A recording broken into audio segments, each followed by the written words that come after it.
Construite entre 1220 et 1490, l'église Saint-Georges est l'un des monuments les plus mémorables de la ville de Sélestat. Entre son style gothique, ses détails à foison, son histoire de plusieurs siècles entre construction et rénovation et sa valeur artistique inestimable, nous étudierons comment l'église Saint-Georges transporte avec elle l'histoire de son temps, en nous appuyant sur plusieurs éléments tels que le parcours de son édification et ses vitraux caractéristiques.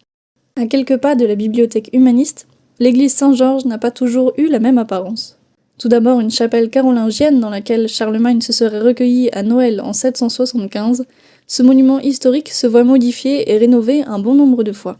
Avec une construction qui s'étend sur plus de 2 siècles, ce bâtiment en grès rose sur un plan en croix latine n'a vu s'élever son emblématique tour occidentale qu'à la fin des travaux. Équipée de 6 cloches, dont le bourdon orné du lion de Sélestat, cette église est souvent confondue avec une cathédrale de par sa hauteur, environ 65 mètres. Plusieurs parties du bâtiment, notamment après la Seconde Guerre mondiale et ses dégâts, ont été restaurées. Mêlant les styles roman et gothique, elle témoigne de son long parcours.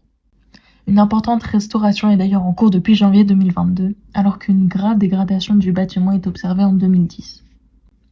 Les façades présentent plusieurs contreforts, des techniques architecturales assurant l'équilibre du bâtiment. Au-dessus des portes, nous pouvons admirer les sculptures des portails. Le premier portail, de la seconde moitié du XIIIe siècle, montre un style médiéval, avec un tympan réalisé en 1844 par Émile Sichler. Le second date du début de la construction de l'église. Le troisième est lui de style roman, et le quatrième est orné du travail minutieux d'Émile Sichler, à nouveau en 1847, pour remplacer l'ancienne décoration détruite à la Révolution.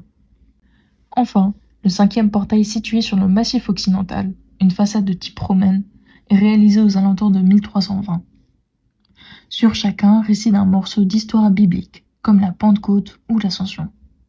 Le toit de l'église, coiffé de pinacles, est l'une des restaurations en cours des plus impressionnantes. Si le grès rose est toujours utilisé, sa teinte n'est pas toujours la même.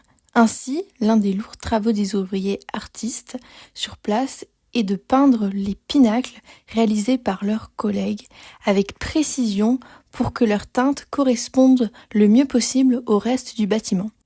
C'est d'ailleurs la couleur vive d'une des façades de l'église qui impressionne quiconque la voit. Une exposition temporaire à la bibliothèque humaniste présente plus en détail les pinacles et le long travail de sculpture. Si l'extérieur de l'église est impressionnante, les vitraux à l'intérieur le sont tout autant. Placés à l'abri dans un château en Dordogne, puis au Haut-Königsbourg pendant la Seconde Guerre mondiale, avec plusieurs baies et une rosace, ceux-ci retracent l'histoire biblique de Saint-Odile, Saint-Georges, Sainte-Catherine, Saint-Michel, Sainte-Agnès, Saint-Constantin et Sainte-Hélène. Avec 288 panneaux, dont 55 d'origine médiévale, les couleurs vives, avec une signification chacune, éclairent le cœur de l'église. Pour les réaliser, il faut tout d'abord relever les dimensions et faire un calque lorsqu'il s'agit de restaurer. Une fois les verres de couleur choisis, place à la découpe. Avec les instruments adéquats dont le diamant peut tracer, les artistes utilisent une pince pour séparer les morceaux sur le trait du diamant. Par la suite, les morceaux sont assemblés avec des baguettes de plomb.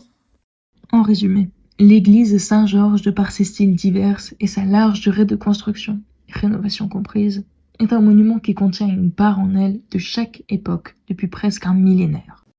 Ces vitraux, quant à eux, transmettent les histoires bibliques qui enseignaient à l'époque l'histoire des personnages à ceux qui ne pouvaient les lire.